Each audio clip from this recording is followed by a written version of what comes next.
वैदिक पर्सपेक्टिव के इस YouTube चैनल को सब्सक्राइब करें, वीडियो को लाइक व शेयर करें।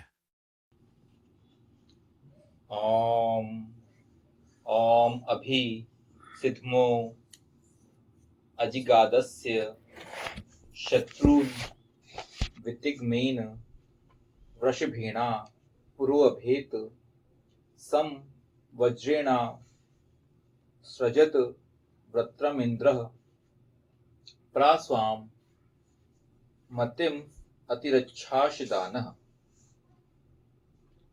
अभीष्ट सिद्ध करते हैं, जीता इसके शत्रुओं को विशेष रूप से तीक्ष्ण वृषभ द्वारा पुरों का भेदन किया, सम्यक रूपेण वज्र द्वारा सृजन किया वृत्र का, इंद्रियों को वश में करने वाले ने प्रकृष्ट रूपेण अपनी मति को फैलाया, छिन्न भिन्न करने वाले ने। यह मंत्र जो लिया गया है, यह ऋग्वेद के प्रथम मंडल के 33वें सूक्त का यह 13वां मंत्र यहाँ लिया गया। सृष्टि जो इंसान है, अगर वो आगे अपनी सृष्टि को कुछ नहीं देगा, मतलब अगर वो संतान की उत्पत्ति नहीं करेगा, तो सृष्टि वहीं समाप्त हो जाएगी। अगर आप देखें कि अगर आज ही डेट में पूरी सृष्टि की जनता ने डिसाइड कर ली कि हम बच्चा पैदा नहीं करेंगे, तो आप पाएंगे वहीं पे फिर सृष्टि समाप्ति की ओर चले जाएगी। क्योंकि अगर आप अगली सृष्टि नहीं बनाएंगे, क्योंकि ईश्वर की सबसे बड़ी जो देन हमें है वो यह है कि हम एक नई सृष्टि लेके आ सकते हैं, मतलब अपने संतानों के माध्यम से आगे कंटिन्यू कर सकते हैं। तो अगर आप कैपेबल हैं, आप एक अच्छे इंसान हैं, तो यहाँ पे ईश्वर बोलता है कि आपको विवाह करना चाहिए, और विवाह करके अपने जो संस्कार हैं, आपको जो संस्कार मिले हैं, वो संस्कार आपको अपनी नेक्स्ट जनरेशन में ट्रांसफर करना चाहिए। तो इसके लिए यहाँ पे वृषभेन को बोला गया है कि तीक्ष्ण वृषभ द्वारा, तो तीक्ष्ण वृषभ को बोला गया है कि आप ऐसा पुरुष, आप औरत परित्यागवादी ना बने, और आप अपनी संतानों के माध्यम से सृष्टि को कंटिन्यू करें। वीर सेचन में समर्थ पुरुष, वृषभ पुरुष यदि सीधा साधा हो, तो वह जनहित मानव हित के शत्रुओं को नहीं जीत सकता। अब क्या है, यहाँ पे जब बात तीक्ष्ण वृषभ की गई है, साथ में यह भी बोला है कि जीता इसके शत्रुओं को विशेष रूप से। मतलब क्या, कि जो तीक्ष्ण वृषभ है उसे अपने शत्रुओं को जीतने के लिए वैसा बनना भी पड़ेगा। मतलब क्या, मतलब ये कि आप अच्छे इंसान होने के साथ साथ आप बिल्कुल सीधे साधे नहीं हो सकते। जैसे आजकल बोला जाता है कि बहुत सीधा आदमी है, बहुत सीधा बंदा है, बहुत सीधे साधे लोग। ये सीधे साधे से काम नहीं चलता। तो सीधे साधों को ही लोग, जो दुनिया है, जो समाज है, वो उन लोगों को बेवकूफ बना के चला जाता है। तो आपको क्या, कैपेबल बनना पड़ेगा। आपको आपके अंदर की जो कूटनीति है वो भी आपको आनी चाहिए। क्योंकि एक अच्छे इंसान को बहुत आसानी से कोई ऐसा ना कर दे कि भाई आपको कोई बेवकूफ बना गया, आपके साथ कोई फ्रॉड कर गया, आपको कुछ भी चिपका गया, ऐसा नहीं करना है। तो आपको ऐसा बनना नहीं। क्योंकि जब तक यहाँ पे वेद सिर्फ और सिर्फ कैपेबिलिटी की बात करता है कि आपको इंद्र बनना है, तीक्ष्ण वृषभ बनना है, तिग्मेन वृषभेन, तो यहाँ पे क्यों बोला जाता है? क्योंकि जब आप अपने आप पे काम नहीं करेंगे, आप कैपेबल नहीं बनेंगे, तब तक आप अपने शत्रुओं से लड़ नहीं सकते। एक सीधा साधा व्यक्ति शत्रु से लड़ नहीं पाएगा। वो देखेगा, वो सीधा साधा बोलेगा कि यार वो हार मान लेगा। तो यहाँ पे हार मानने वाली बात नहीं करना है आपको। इस हेतु विशेष रूप से तीक्ष्ण बनना होगा। सत्कर्म करने वाला व्यक्ति कूटनीति में निपुण होना चाहिए। वह अच्छों के लिए अच्छा और बुरे लोगों के लिए बुरा बन सके। भगवान कृष्ण इस हेतु सभी के आदर्श होना चाहिए। तो जब हम बात करते हैं कलयुग की, तो हमारे जो नियरेस्ट जो हमारा युग होता है वो है द्वापर युग। तो हमें सबसे ज्यादा सीख लेनी चाहिए भगवान श्री कृष्ण से, कि भगवान कृष्ण जो थे, उन्होंने अपने टाइम के बहुत बड़े बड़े धुरंधर जो लोग थे, अच्छे अच्छे धुरंधर लोग थे, उनको भी अपनी कूटनीति, अपने तरीके से उन्होंने लोगों को मैनेज करके रखे हुए थे। क्योंकि उस टाइम में आप देखेंगे कौरवों के समय, कौरवों के पास ऑलमोस्ट आप मान सकते हैं 90% जो था कौरवों के पास पावर था।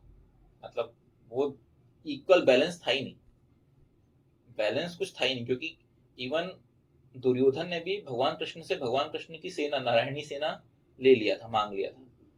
उसको ये लगा था कि यार भगवान कृष्ण ने पहले ही अपना क्लियर कर दिए थे पॉइंट कि मैं तो भाई मैं लड़ूंगा नहीं, मैं शस्त्र उठाऊंगा नहीं। तो फिर उस टाइम होशियारी क्या किया, उसने सोचा कि अरे ये तो उठाने नहीं वाले हैं शस्त्र, तो बेटर है कि इनकी सेना ले लो। तो उसने तो सेना भी ले लिया था भगवान कृष्ण की। और बाकी फिर आप देखिए भीष्म, द्रोणाचार्य, कृपाचार्य, अश्वत्थामा, कर्ण, कि आप नाम लेंगे सोचेंगे तो आपको लगेगा कि यार ये तो इक्वल नहीं था, कहीं से 90-10 का था। लेकिन उसके बाद भी सिर्फ भगवान कृष्ण और सिर्फ भगवान कृष्ण, अकेले भगवान कृष्ण ने बिना शस्त्र उठाए, बिना उसके, तो भी जीत गए। क्यों जीते? क्योंकि वहां पे क्या है, वहां पे धर्म वाली बात थी।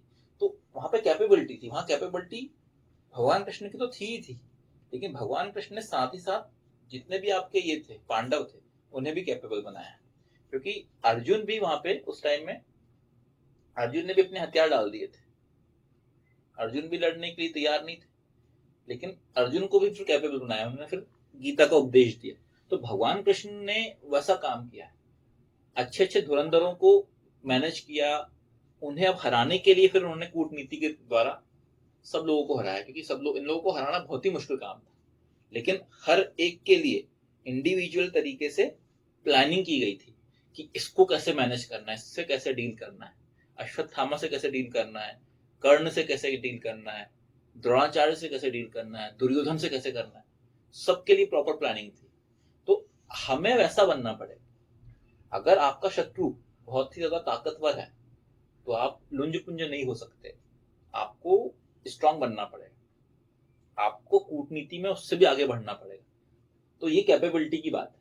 नहीं तो आप देखेंगे, नहीं तो पहले ही बोल देते कि अरे यार ये तो जीत ही जाएंगे, अब क्या होगा, ये लगने लग गया था उन्हें, बाकी सब लोगों को लगता था। और इसलिए यही तो अहंकार दुर्योधन का था कि हम तो जीतेंगे ही जीतेंगे, लेकिन तो भी नहीं जीत पाए। तो यहाँ पे पॉइंट यही है, आपकी कैपेबिलिटी इतनी स्ट्रांग होनी चाहिए कि भले सामने वाला शत्रु कितना स्ट्रांग दिख रहा हो, लेकिन उसको आप मैनेज कर सकें। तो उसके लिए यहाँ बोला गया है भगवान कृष्ण हमारे हमेशा आदर्श होने चाहिए। भगवान कृष्ण का जो तरीका है, ये स्ट्रांग भी थे, सत्य की तरफ भी थे, धर्म की तरफ भी थे, और उन्होंने सही से शत्रुओं को मैनेज किया। तो वैसा हमें बनना पड़ेगा। पुरों का भेदन किया, पुरा अभेद, शत्रुओं के किलों, उनके नगरों का भेदन कर उनकी शक्ति को क्षीण करना आवश्यक है।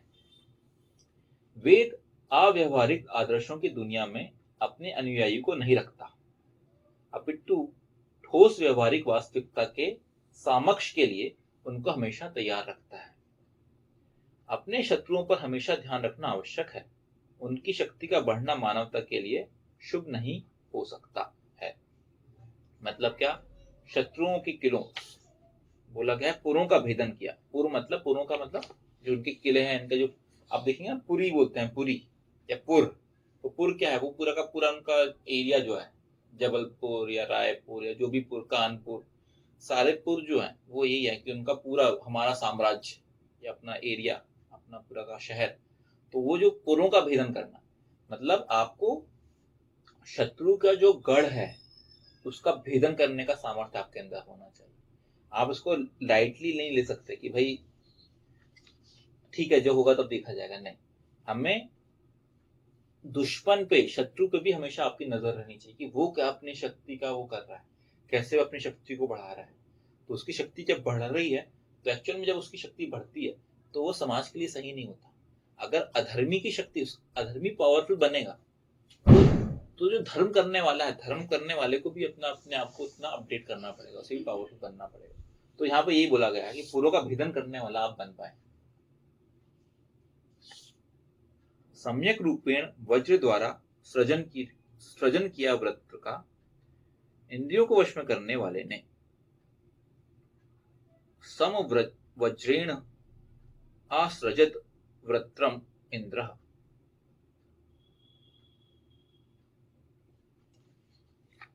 इंद्रियों को वश में करने वाले को वज्र के समान कठोर इच्छा शक्ति के माध्यम से अपने छुपे हुए शत्रुओं का हनन करना आवश्यक है। वृत्र वे दुष्ट शत्रु हैं जो खुलकर सामने नहीं आते, अपितु अपने आप को छुपाए रखते हैं।